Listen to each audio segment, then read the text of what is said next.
ശോഭെ, ഞാനൊരു കലാകാരനാണ്, ചിത്രകാരനാണ്.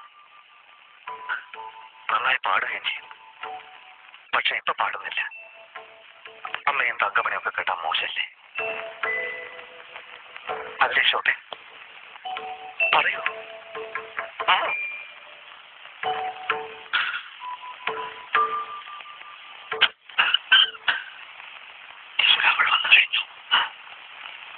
വരൂ ശോഭെ, നിർണായകമായ നമ്മുടെ ആദ്യരാത്രിയിലേക്ക് കടന്നു വരൂ. എന്താ മടിച്ചു നിൽക്കുന്നത്? കടന്നു വന്നോളൂന്നേ, ഒട്ടും മടിക്കണ്ട. വരൂ, കടന്നു വരൂ. നീ ഇത് ആരോടെ സംസാരിക്കുന്നേ? എടാ, പന്തലുകാരുടെ കാശ് കൊടുത്തോട്.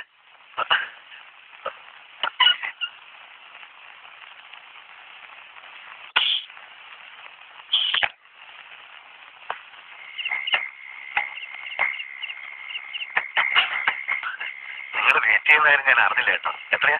250.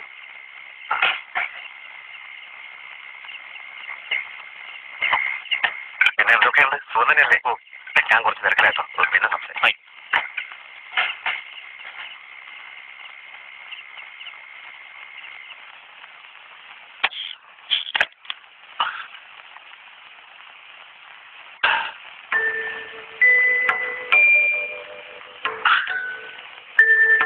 അന്ന് പെണ്ണ് കാണാൻ വന്നപ്പോ ശോഭ കൊടുത്തിരുന്ന പച്ച സാരിയും നീല ബ്ലൗസും എന്തുള്ളത് ചേർച്ചയായിരുന്നു.